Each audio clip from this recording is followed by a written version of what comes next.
कहानी शुरू होती है एक लड़के के साथ जो एक अनजान कमरे में जागता है। जैसे ही वो धीरे धीरे अपनी आंखें खोलता है, वो देखता है कि एक औरत उसकी तरफ नीचे झुककर देख रही है। पहले तो उसे लगता है कि वो उसकी माँ है, लेकिन तुरंत उसे रियलाइज होता है कि ये सही नहीं हो सकता, क्योंकि उसकी माँ इस औरत से काफी ज्यादा बड़ी उम्र की है। कंफ्यूज महसूस करते हुए वो अपने हाथों की तरफ देखता है और ये देखकर पूरी तरह शॉक हो जाता है कि वो अब एक बेबी बन चुका है। सिचुएशन को और भी ज्यादा अजीब बनाने वाली बात ये होती है कि जब वो अपने स्टेटस चेक करता है तो उसके सारे स्टेट वापस लेवल 1 पर आ चुके होते हैं और उसके पास अब कोई नाम तक नहीं होता। अचानक आर्मर पहने हुए एक लंबा आदमी कमरे में एंटर करता है। वो औरत उसे इज्जत के साथ किंग कहकर बुलाती है और वो आदमी बेबी को देखने के लिए पास आता है। इस आदमी को देखकर लड़का सोचता है कि क्या ये इस जमीन का कोई एम्परर या रूलर है। थोड़ी ही देर बाद बेबी को नेमिंग सेरेमनी के लिए एक प्रीस्ट के पास ले जाया जाता है। सेरेमनी के दौरान उसे नोआ नाम दिया जाता है और उसे 13 इंपीरियल प्रिंस डिक्लेयर किया जाता है। जब नोआ जल्दी से अपने स्टेटस चेक करता है तो वो देखता है कि इंपीरियल प्रिंस उसके टाइटल में ऐड हो चुका है, जो कंफर्म करता है कि वो इस देश के एम्परर का बेटा है। नेमिंग सेरेमनी कंप्लीट होने के बाद एम्परर प्रीस्ट से पूछता है कि नोआ की एफिनिटी क्या है। प्रीस्ट जवाब देता है कि नोआ की एफिनिटी वाटर है और उसका असाइंड फीट एल्मीरिया होगा, जो एक ऐसी जमीन है जहाँ वाटर क्लैन के काफी मेंबर्स रहते हैं। ये सुनकर एम्परर थोड़ा रिलीव्ड लगता है। इस बात को साइड रखते हुए वो प्रीस्ट से नोआ के फुल स्टेट्स रिवील करने को कहता है। जैसे ही प्रीस्ट ऐसा करता है, कमरे में मौजूद हर कोई स्टन रह जाता है। नोआ के हर एक स्टेट पहले से ही मैक्सड आउट होते हैं और उसकी वाटर एफिनिटी एसएस रैंक तक पहुंच चुकी होती है, जबकि उसका जन्म सिर्फ कुछ घंटे पहले ही हुआ था। ऐसे स्टेट्स होने का मतलब ये है कि वो पहले ही अवेकन हो चुका है और इतनी छोटी एज में अवेकनिंग होना एक बिल्कुल अनहर्ड बात है। इसी वजह से वहाँ मौजूद सब लोग ये कंक्लूड करते हैं कि वो एक एक्स्ट्रा ऑर्डिनरी टैलेंट के जन्म के गवाह बन रहे हैं। इसी पर नोआ को रियलाइज होता है कि उसे एक नई जिंदगी दी गई है और वो एक नोबल के रूप में रीइंकार्नेट हुआ है। जिस एम्पायर में वो अब रहता है उसे मेड्स एम्पायर कहा जाता है, जो वॉरियर्स का एक पावरफुल देश है जो कठिन पहाड़ी इलाके के बीच बसा हुआ है। इसकी कैपिटल एक ओपन प्लेन पर स्थित है और एम्पायर इस वक्त एक गोल्डन एज एंजॉय कर रहा है, जहाँ वेल्थ और भी ज्यादा वेल्थ जनरेट करती रहती है, जिससे एक रिच और वाइब्रेंट कल्चर फ्लरिश कर रहा है। इस जमीन का एम्परर 10 से ज्यादा बेटों का पिता है और उन सबको इंपीरियल प्रिंसेस के नाम से जाना जाता है। ये प्रिंस लोगों के बीच काफी बिलव्ड हैं और एम्पायर के सबसे प्रेस्टिजियस नोबल माने जाते हैं। नोआ के रीइंकार्नेशन के 6 साल बाद उसे अपनी एबिलिटीज के बारे में एक और इम्पोर्टेंट बात समझ आती है। दूसरों को इसके स्टेट अलग अलग तौर पर बेहद ज्यादा लगते हैं, लेकिन असल में वो नंबर सिर्फ इसलिए ज्यादा हैं क्योंकि उन्हें उसके सबऑर्डिनेट बूस्ट कर रहे होते हैं। जैसा कि उसकी एस रैंक वाटर स्किल पूरी तरह एल्मीरिया से आती है, जो फीट उसे जन्म के वक्त दी गई थी, जबकि उसके कई और स्टेट्स बोनसेस उन मेट से आते हैं जो उसकी सेवा करती हैं। दूसरे शब्दों में, जितने ज्यादा सबऑर्डिनेट नोआ के पास होते हैं उतना ही वो स्ट्रांग होता जाता है। इसके ऊपर से उसे शक होने लगता है कि उसकी लेवल का कोई अपर लिमिट नहीं है और वो अनंत रूप से बढ़ता जा सकता है। जब मेड उसे कपड़े पहना देती हैं तो वो उसे नीचे भेज देती हैं। उसके जाने के बाद मेड आपस में बात करती हैं और मानती हैं कि वो कितना रिमार्केबल है। नॉर्मली उसकी एज के लड़के शरारतों से भरे होते हैं और लगातार ट्रबल क्रिएट करते रहते हैं, लेकिन नोआ अलग है। वो शांत और कंपोज्ड और अपनी एज के हिसाब से काफी ज्यादा मैच्योर है। एविलिन, जो हॉस्पिटैलिटी में स्पेशलाइज करने वाली एक सुंदर मेड है, लंच के दौरान नोआ के पास आती है और बताती है कि क्राउन प्रिंस और फोर्थ प्रिंस दोनों उससे मिलने आए हैं। वो ये भी ऐड करती है कि उन्होंने कहा है कि वो उनसे मिलने से पहले अपना खाना आराम से खत्म कर सकता है, लेकिन नोआ अच्छी तरह जानता है कि क्राउन प्रिंस कौन होता है और समझता है कि इतने हाई स्टेटस वाले इंसान को वेट करवाना ठीक नहीं होगा। वो तुरंत मेड से कहता है कि उसे उनके पास ले चलें। नोआ अपने बड़े भाइयों से मिलने जाता है, एल्बर्ट जो क्राउन प्रिंस है और हेनरी जो फोर्थ प्रिंस है। पोलाइट ग्रीटिंग एक्सचेंज करने के बाद एल्बर्ट नोआ को बताता है कि वो असल में उसके लिए एक गिफ्ट लेकर आए हैं। उसी पल एक डरा हुआ सर्वेंट कमरे में एंटर करता है, जिसके हाथ में एक शॉर्ट केस होता है। उस केस से धीरे धीरे एक डार्क और ओमिनियस ऑरा निकलता है, जो हवा में टेंशन भर देता है। केस को नीचे रखने के बाद एल्बर्ट सर्वेंट को उसे खोलने का ऑर्डर देता है। जैसे ही केस खुलता है, नोआ की स्पाइन में एक ठंड सी दौड़ जाती है, क्योंकि उसे सोल्जर्स की चीखें सुनाई देने लगती हैं, जो एल्बर्ट से अपनी जान बचाने की भीख मांग रहे होते हैं। उन आवाजों में डेस्परेशन और डर भरा होता है और नोआ तुरंत समझ जाता है कि जो उसने सुना वो कोई हेलुसिनेशन नहीं था। फिर एल्बर्ट नोआ को स्वॉर्ड उठाने के लिए कहता है, जबकि नोआ वास्तव में ऐसा नहीं करना चाहता। वो रियलाइज करता है कि ये क्राउन प्रिंस का दिया हुआ गिफ्ट है, इसलिए इसे मना करना कोई ऑप्शन नहीं है। नोआ संभल कर स्वॉर्ड उठा लेता है और शुरू में ये थोड़ी हैवी लगती है, लेकिन जल्दी ही वो खुद को स्टेडी कर लेता है और अपना बैलेंस बना लेता है। उसके बाद एल्बर्ट एक्सप्लेन करता है कि इस स्वॉर्ड का नाम लेविएथन है, जो एक वाटर एलिमेंट स्वॉर्ड है और पूरे एम्पायर की सबसे पावरफुल स्वॉर्ड मानी जाती है। लगभग 120 लोग सिर्फ इस स्वॉर्ड को मास्टर करने की कोशिश में मर चुके हैं। हेनरी नोटिस करता है कि ये सुनकर नोआ थोड़ा नर्वस लग रहा है, इसलिए वो उसे वरी न करने को कहता है। वो एक्सप्लेन करता है कि जो भी इस स्वॉर्ड को विल्ड करने के लिए बना नहीं होता। जैसे ही उसे उठाता है, स्वॉर्ड का कर्स उसे तुरंत मार देता है। ये फैक्ट कि नोआ बिना कुछ हुए स्वॉर्ड को उठा पाया सिर्फ यही प्रूव करता है कि वो कम से कम थोड़ा तो इसके लायक है। एल्बर्ट फिर नोआ की पीठ पर थपथपाता है और ये कहते हुए रूम से बाहर चला जाता है कि ये एक वैल्यूएबल डिमॉन्स्ट्रेशन थी। जैसे ही एल्बर्ट जाता है, नोआ को यकीन नहीं होता कि ये आरामी उसे पूरा टाइम ऐसी चीज से टेस्ट कर रहा था जो आसानी से उसे मार सकती थी। लेकिन वो डिसाइड करता है कि अपने ये ख्याल अपने तक ही रखे, क्योंकि उसे पता है कि अगर उसने ऐसा कुछ जोर से कह दिया तो वो वहीं का वहीं मर जाएगा। जब दोनों प्रिंसेस वहां से जा रहे होते हैं, हेनरी एल्बर्ट से पूछता है कि क्या लेविएथन को नोआ के पास छोड़ना सच में सही डिसीजन था, खासकर जब स्वॉर्ड इतनी ज्यादा महंगी थी। एल्बर्ट रिप्लाई करता है कि स्वॉर्ड नोआ जैसे ब्रिलियंट इंसान के हाथों में कहीं ज्यादा सेफ है। इसके ऊपर से वो ये भी ऐड करता है कि क्योंकि नोआ इतना ब्रिलियंट है, इसलिए उसे ये एक्सपीरियंस करना जरूरी है कि अपने ही पेट के काटने का दर्द क्या होता है। उसी रात बाद में नोआ नोटिस करता है कि उसकी मेड जोई कुछ चीज को लेकर अनयूजुअली अनईजी लग रही है। वो उससे पूछता है कि क्या प्रॉब्लम है, लेकिन जोई उसे अपनी पर्सनल प्रॉब्लम से ट्रबल नहीं करना चाहती और कहती है कि वो वरी ना करे। नोआ इंसिस्ट करता है और थोड़ी हेजिटेशन के बाद जोई आखिरकार सच बता देती है। वो उसे बताती है कि वो थोड़ा टाइम ऑफ लेना चाहती है क्योंकि उसका होम टाउन रिसेंटली फ्लड हो गया था और जिस फार्म पर वो बड़ी हुई थी वो पूरी तरह तबाह हो गया है। वो फार्म उसकी माँ की इकलौती इनकम का सोर्स था, इसलिए जोई रेड लाइट डिस्ट्रिक्ट में काम करने का सोच रही थी क्योंकि लोगों ने उसे बताया था कि एक इंपीरियल प्रिंस की फॉर्मर सर्वेंट होने की वजह से वो खुद को बहुत महंगी प्राइस पर बेच सकती है। नोआ तुरंत उससे कहता है कि वो किसी भी हाल में ऐसा नहीं होने देगा। इसके बदले वो ऑफर करता है कि वो उसकी माँ को मेंशन में गेट ओपनिंग की रिस्पॉन्सिबिलिटी देगा और उसे अच्छी खासी सैलरी देगा। जोई पॉइंट आउट करने की कोशिश करती है कि इस पोजीशन के लिए जो सैलरी वो ऑफर कर रहा है वो नॉर्मली मिलने वाली सैलरी से काफी ज्यादा है। नोआ फिर ऐड करता है कि मेंशन के पास एक अनयूज्ड घर भी है जहाँ जोई और उसकी माँ साथ रह सकती हैं। ये सुनकर जोई फूट फूट कर रोने लगती है और बार बार नोआ को उसकी काइंडनेस और जनरसिटी के लिए थैंक यू कहती है। लेकिन अंदर ही अंदर नोआ जानता है कि वो ये सब सिर्फ गुडविल के लिए नहीं कर रहा। अगर उसकी कोई farmer servant red light district में काम करे तो 13 इंपीरियल प्रिंस के नाम पर दाग लग जाएगा। जोई उसकी सर्वेंट है और इसलिए वो जिंदगी भर उसकी सेवा करेगी। इस अनएक्सपेक्टेड काइंडनेस के बाद नोआ को पूरा भरोसा है कि वो कभी भी उसकी लॉयल्टी को बिट्रे नहीं करेगी। इसके बाद वो बटलर डिलन को बुलाता है और उसे बताता है कि जो का होम टाउन भी डिजास्टर की वजह से फ्लड हो गया है। इस सिचुएशन की वजह से वो डिलन को कहता है कि 200 जाकर जितनी जमीन पॉसिबल हो सके खरीद ले, क्योंकि उसे पता है कि बैंडिट्स आखिरकार वहां पहुंचकर शहर की कमजोरी और केओस का फायदा उठाएंगे। वो चाहता है कि उससे पहले ही जमीन सिक्योर और प्रोक्योर कर ली जाए जब चीजें और खराब हो जाएं। डिलन इस ऑर्डर से हैरान हो जाता है क्योंकि नोआ भी बहुत छोटा होने के बावजूद बिना खुद एक्सपीरियंस किए भी इतनी शार्प फोरसाइट और केयरफुल थिंकिंग के साथ सिचुएशन हैंडल कर रहा है। असल में बिल्कुल ऐसी ही चीज नोआ की प्रीवियस लाइफ में पहले ही हो चुकी थी, लेकिन ऑब्वियसली वो ये बात किसी को बता नहीं सकता, इसलिए वो चुप रहने और कुछ न कहने का डिसीजन लेता है।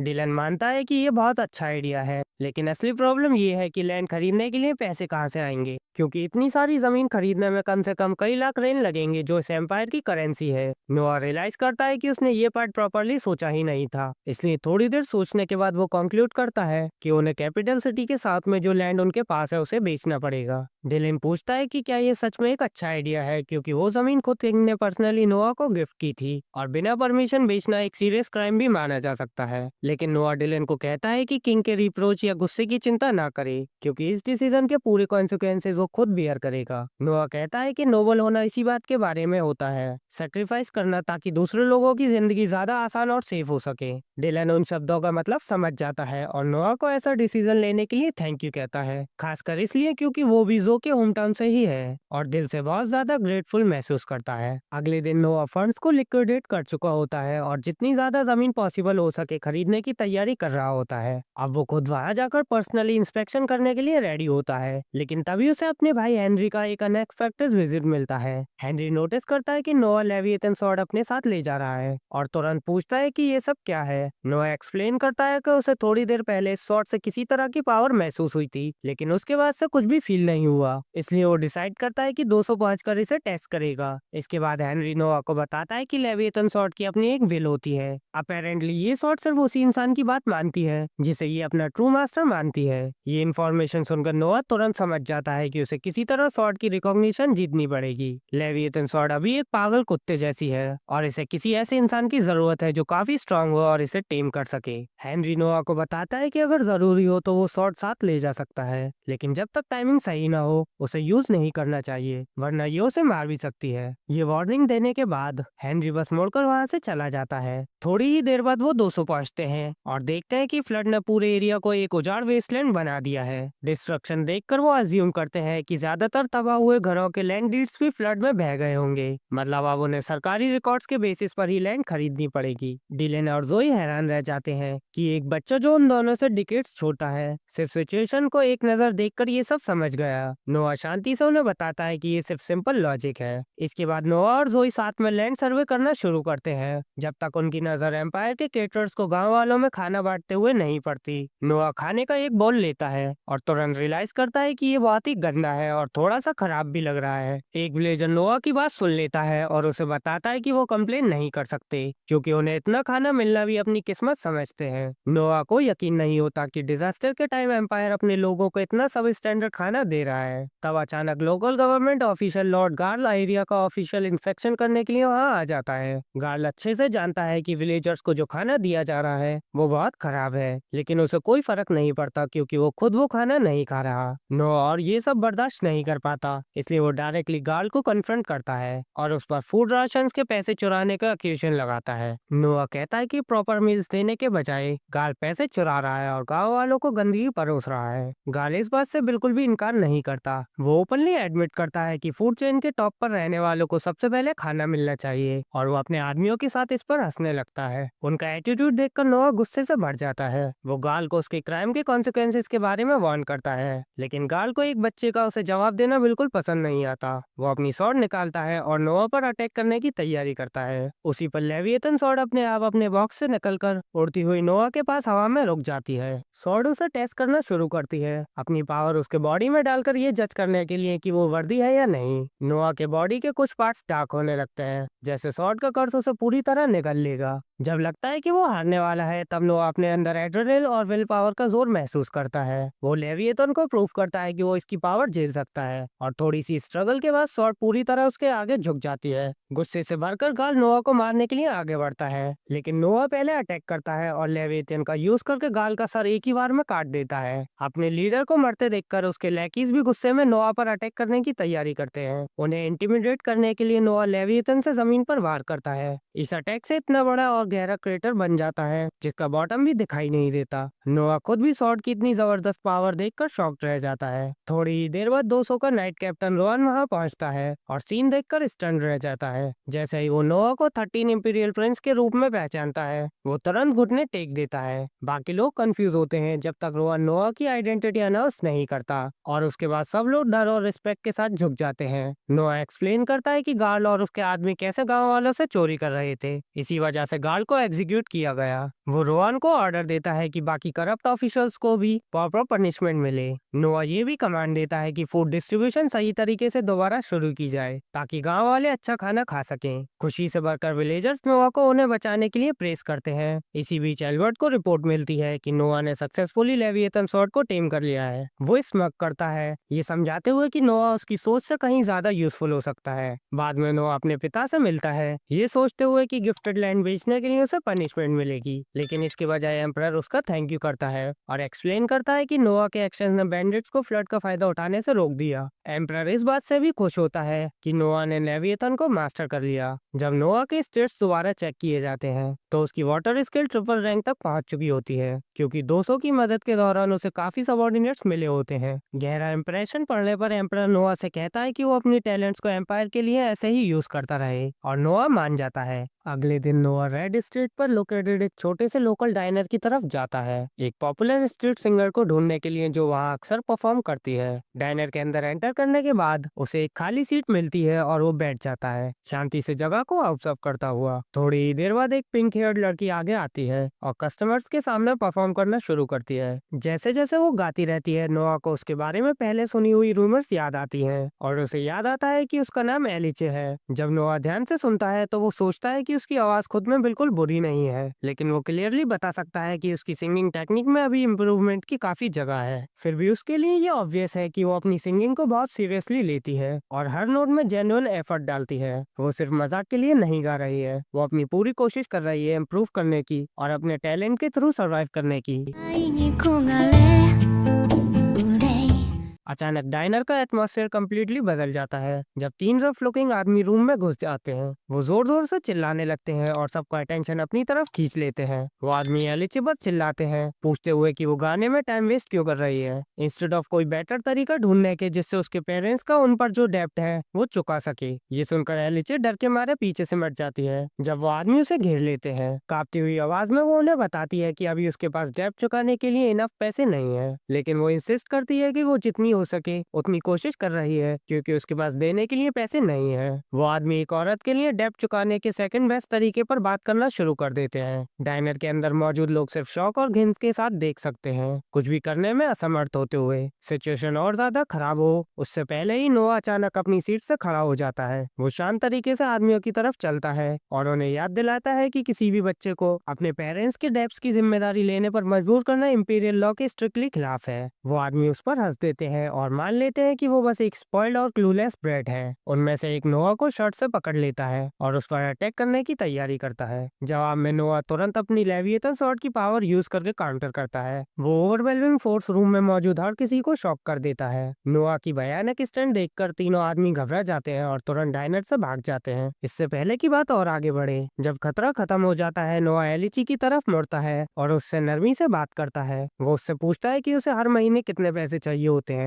गुजारा करने के लिए, और वो बताती है कि उसका खर्च का एक बड़ा हिस्सा उसकी माँ के मेडिकल ट्रीटमेंट में जाता है। ये सुनने के बाद नोआ उससे कहता है कि अब से वो उसे हर महीने 25 रेन देगा ताकि वो पूरी तरह सिंगिंग पर फोकस कर सके। इसके अलावा वो प्रॉमिस करता है कि जैसे जैसे उसकी स्किल इंप्रूव होंगी वो उसकी पे बढ़ाएगा और उसे बिना डर के अपना पैशन परस्यू करने के लिए इंकरेज करता है। एलिची नोआ का दिल से शुक्रिया अदा करती है और कहती है कि वो सच में अप्रिशिएट करती है जो उसने उसके लिए किया। वो उसे प्रॉमिस करती है कि वो उसे निराश नहीं करेगी और अपनी सिंगिंग इम्प्रूव करने के लिए मेहनत करेगी। उसी शाम बाद में नोआ घर वापस आता है और देखता है कि वही तीन आदमी जिसका उसने डाइनर में सामना किया था पैलेस गेट के सामने घुटनों पर बैठे हैं। वो अपना सर झुकाए हुए हैं और अपनी पहली हरकत के लिए माफी मांग रहे हैं। नोआ ने कुछ पल देखता है और जल्दी ही समझ जाता है कि उन्होंने आखिरकार पता लगा लिया होगा कि वो असल में कौन है। उनसे मिलने के बजाय वो शांति से मेट्स को कहता है कि उन्हें वापस भेज दो और समझाता है कि प्रिंस कोई ऐसा नहीं होता जिससे जब मन करे मिल लिया जाए। थोड़ी ही देर बाद नोआ का बड़ा भाई हेनरी अंदर आता है और नोआ के डिसीजन से एग्री करता है। वो मानता है कि उनसे मिलने से इनकार करना सही चॉइस थी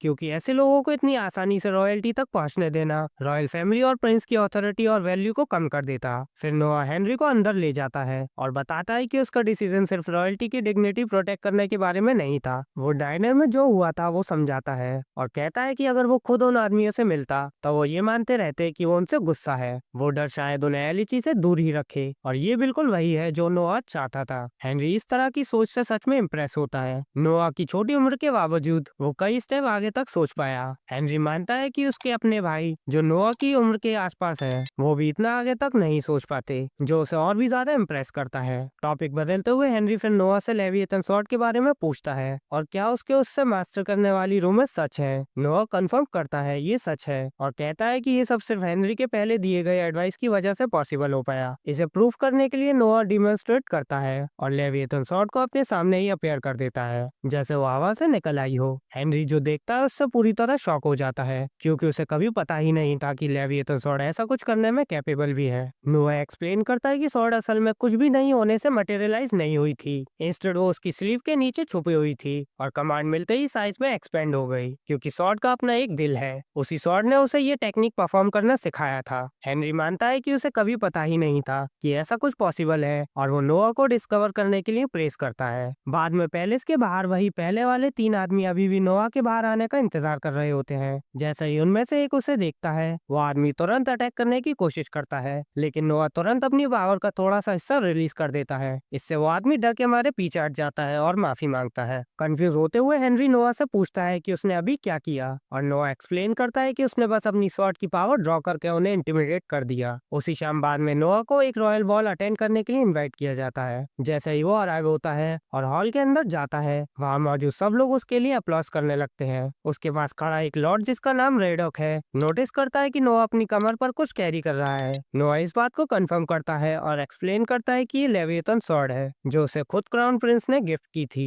जैसे ही सब ये सुनते हैं, पूरा रूम शॉक में गैस्प कर उठता है। वो लेविएथन को एक नेशनल ट्रेजर के रूप में पहचान लेते हैं जिसे कंट्रोल करना लगभग नामुमकिन माना जाता है। गैस्प में से एक अज्यूम करता है कि स्वॉर्ड या तो फेक होगी या सिर्फ एक रेप्लिका। उन्हें गलत साबित करने के लिए नोआ स्वॉर्ड की पावर का एक छोटा सा हिस्सा रिलीज करता है। गेस्ट तुरंत डर के मारे झुक जाते हैं जब उससे आती हुई ओवरवेलमिंग फोर्स महसूस करते हैं। जब नोआ स्वॉर्ड को पावर रिलीज करने से रोक देता है तो गेस्ट के पास सच एक्सेप्ट करने के अलावा कोई चॉइस नहीं होती। वो स्टन्ड और डीपली इम्प्रेस रह जाते हैं कि नोआ जैसे इतनी छोटी उम्र का कोई असली लेविएथन स्वॉर्ड को कंट्रोल कर पा रहा है। इवेंट के बाकी टाइम के लिए काफी नॉवेल्स एक के बाद एक लाइन लगाकर सिर्फ नोआ से इंट्रोड्यूस होने आते हैं। हर कोई उसे पोलाइटली ग्रीट करता है और बताता है कि उसकी प्रेजेंस में खड़े होना उनके लिए कितना ऑनर की बात है। नोआ हर इंट्रोडक्शन को शांति से सुनता है और पोलाइट और रेस्पेक्टफुल तरीके से जवाब देता है। कुछ देर बाद लाइन में अलग लोग आगे आते हैं और वो निकलते हैं ब्रायन एलन, ब्रायन कंपनी के हेड, और उनकी बेटी सिंडी। नोआ दोनों को ध्यान से देखता है और कुछ पल ऑब्जर्व करने के बाद वो कुछ सरप्राइजिंग डेड्यूस कर देता है। उसे रियलाइज होता है कि सिंडी ब्रायन की बायोलॉजिकल डॉटर नहीं है बल्कि अडॉप्टेड है। सिर्फ इतना ही नहीं, नोआ ये भी बता सकता है कि सिंडी पास में एक स्लेव हुआ करती थी।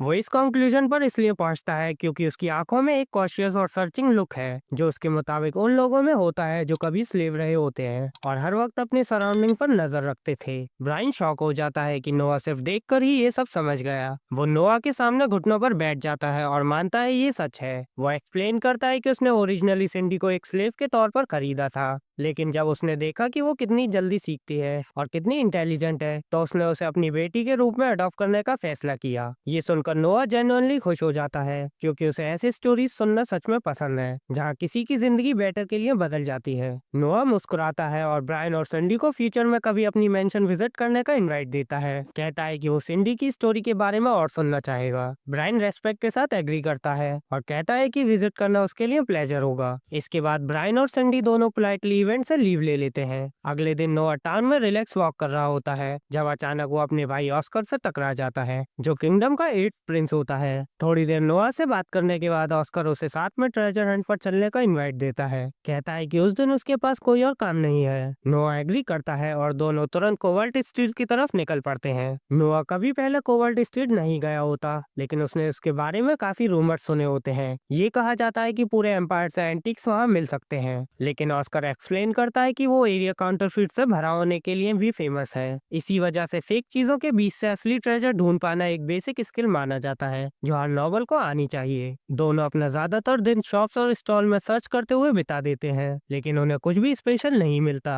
आखिर में ऑस्कर सजेस्ट करता है कि वो दिन यहीं खत्म करें और वापस चल लें। निकलने से बिल्कुल पहले नोआ एक बुक को नोटिस करता है जो उसका इंटरेस्ट कैच कर लेती है, इसलिए वो उसे खरीदने का फैसला करता है। ऑस्कर नोआ द्वारा खरीदी गई बुक को ध्यान से देखता है और अचानक शॉक में जम जाता है। उसे रियलाइज होता है कि वो बुक असल में लेजेंडरी सोर्सर एंड्रिया की ग्रामोयर है। ऑस्कर पूरी तरह कन्विंस्ड होता है कि ये असली है, फेक नहीं। अगर ये सच है तो फिर अंदर क्या लिखा है उस पर डिपेंड करता है, लेकिन बुक की वैल्यू 1000 रेन तक हो सकती है। ऑस्कर नोआ से पूछता है कि उसे कैसे पता चला कि बुक रियल है, लेकिन सच में नोआ को बिल्कुल भी आइडिया नहीं था। नोआ ने सिर्फ इसलिए बुक खरीदी क्योंकि जैसे ही उसने बुक को टच किया उसके विन स्टेट में एक प्लस ऐड हो गया। उस स्ट्रेंज रिएक्शन ने उसे सोचने पर मजबूर कर दिया कि शायद ये बुक स्पेशल हो सकती है। अचानक नोआ के दिमाग में एक आइडिया आता है। वो लेविएथन स्वॉर्ड निकालता है और धीरे धीरे उसकी कुछ एनर्जी ग्रिमोयर के अंदर पॉर करना शुरू करता है। कुछ ही देर बाद नोआ बुक पर से अपना कंट्रोल खो देता है। वो उसके हाथों से फिसल जाती है, जमीन पर गिरती है और अपने आप एक स्पेल पेज पर खुल जाती है।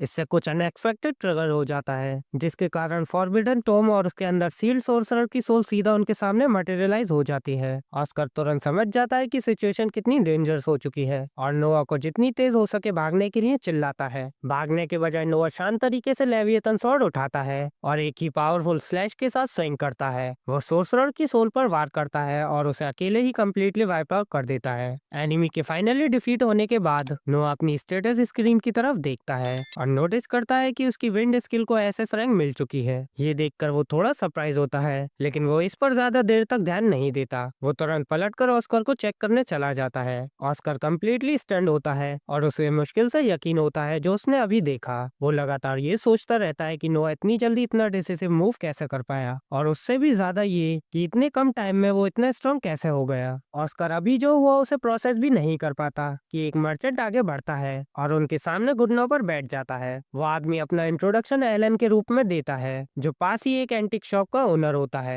एलन एक्सप्लेन करता है कि नोआ का इनक्रेडिबल फीट देखने के बाद उसे लगता है कि उसे उन्हें एक ऐसा आर्टिफैक्ट दिखाना चाहिए जिसे वो एक ट्रू ट्रेजर मानता है। वो रिस्पेक्ट के साथ उनसे रिक्वेस्ट करता है कि वो उसके साथ उसकी शॉप तक चलें। अंदर पहुंचने के बाद एलन एक स्ट्रेंज और रेयर रिंग उनके सामने रखता है। वो बताता है कि कहा जाता है ये रिंग सिर्फ तभी अपना ट्रू फॉर्म दिखाती है जब इसका राइटफुल ओनर सामने आता है। उसके अकॉर्डिंग पास्ट में कई लोगों ने इसे पहनकर देखा है, लेकिन ये कभी किसी पर रिएक्ट नहीं हुई। ये सुनकर नोआ एज्यूम करता है कि शायद ये रिंग सिर्फ एक यूजलेस पीस ऑफ जंक है, लेकिन एलन तुरंत डिसएग्री करता है और कहता है कि उसे नहीं लगता ये फेक है। वो एक्सप्लेन करता है कि उसने कई बार रिंग को बेचने और हटाने की कोशिश की, लेकिन फिर भी ये समहाउ हमेशा उसकी शॉप में वापस आ जाती है। बिना किसी एक्सप्लेनेशन के दोबारा उसकी इन्वेंट्री में दिखने लगती है। क्यूरियस होकर नोआ रिंग को पहनकर देखने का फैसला करता है। जैसे ही वो रिंग अपनी उंगली में पहनता है, उसे एक अनफेमिलियर वॉइस सीधा उससे बात करते हुए सुनाई देती है, जो कहती है कि ये ट्रिपल रेयरिटी की है और ये उससे अपना नया ओनर रिकॉग्नाइज करती है। उसके तुरंत बाद रिंग रिएक्ट करना शुरू कर देती है। वो एक स्ट्रेंज लाइट रिलीज करती है और ट्रांसफॉर्म होना शुरू हो जाती है। नोआ के बॉडी के अराउंड रैप होती है और उसके अराउंड टॉप टियर आर्मर का सेट बना देती है। ये देखकर ऑस्कर और एलन दोनों तुरंत समझ जाते हैं कि नोआ ही रिंग का ट्रू ओनर है। नोआ एलन को बताता है कि वो रिंग ले लेगा और पेमेंट बाद में भिजवा देगा। एलन का रिस्पॉन्ड करने से पहले ही ऑस्कर बीच में आता है और नोआ से कहता है कि पेमेंट की चिंता ना करे। वो कहता है कि पेमेंट वो खुद हैंडल करेगा और नोआ से रिंग को गिफ्ट समझने को कहता है। ये सेटल होने के बाद नोआ रिंग को एक्सेप्ट कर लेता है। ज्यादा देर बाद नहीं, ऑस्कर नोआ को ड्रॉप करता है और उसे फेयरवेल बोलता है। जैसे ही नोआ अंदर जाने वाला होता है, डायनर का वही रग्ड आदमी अचानक उसकी तरफ दौड़ता है और शॉर्ट से उस पर स्ट्राइक करने की कोशिश करता है। अटैक लगने से पहले ही रिंग आदमी के हॉस्टाइल इंटेंट को सेंस कर लेती है और तुरंत एक प्रोटेक्टिव शील्ड बना लेती है, जो पूरी तरह से स्ट्राइक को ब्लॉक कर देता है। कैरेज ड्राइवर तेजी से रिएक्ट करता है और अटैकर को जमीन पर गिराकर उसे रिस्ट्रेन कर लेता है। ऑस्कर पूरा सीन देखता है और इम्प्रेस हो जाता है कि नोआ इतनी नेचुरली और इंस्टिंक्टिवली रिंग की प्रोटेक्शन यूज कर पाया। जिस तरह से ये स्मूथली एक्टिवेट हुई, उसे देखकर ऑस्कर समझ जाता है कि नोआ ने ऑलरेडी इसकी पावर मास्टर करनी शुरू कर दी है। उस रात बाद में नोआ एलिची को गाते हुए देखने के लिए डाइनर वापस आता है। जब वो परफॉर्म कर रही होती है, दो ड्रंक आदमी अचानक स्टेज पर चढ़ जाते हैं और उस पर झगड़ा शुरू कर देते हैं। नोआ लगभग तुरंत उनके सामने अपेयर होता है और इंटरवीन करता है। वो लेविएटन शॉट का यूज करके उन पर स्ट्राइक करता है, जिससे दोनों आदमी उड़कर डाइनर से बाहर जा गिरते हैं और सिर्फ अपनी अंडरवेयर में भागते हुए निकल जाते हैं। सब शांत होने के बाद नोआ डाइनर के ओनर से बात करता है और उससे कहता है कि ऐसे लोगों को अब कभी एस्टेब्लिशमेंट के अंदर एंट्री ना दे। ओनर साइड लेता है और एक्सप्लेन करता है कि अनफॉर्चुनेटली ऐसे ड्रंकर्ड्स ही उसका बिजनेस चलाते हैं। नोआ उसकी बात समझ जाता है, इसलिए वो वहीं पर एक डिसीजन लेता है और पूरा बिजनेस 1000 रेड में खरीदने का ऑफर करता है। ओनर शॉक हो जाता है, लेकिन डीपली ग्रेटफुल होता है और ऑफर एक्सेप्ट कर लेता है। इसके बाद एलिची नोआ के पास आती है और उसे बताती है कि उसे नहीं पता वो कभी भी उसका एहसान का बदला कैसे चुका पाएगी। नोआ नरमी से उससे कहता है कि उसे बिल्कुल भी डीपे करने की जरूरत नहीं है। वो बस इतना कहता है कि वो गाना कंटिन्यू रखे, क्योंकि वो उसका पोटेंशियल देखता है और चाहता है कि वो अपनी जिंदगी अपने म्यूजिक को डेडिकेट करे। एक वार्म स्माइल के साथ एलिची एग्री कर लेती है। फिर नोआ अपनी सीट पर वापस जाता है और रात का बाकी हिस्सा शांति से एलिची की एंजेलिक आवाज सुनते हुए बिताता है, जब वो पूरे डाइनर को भर देती है।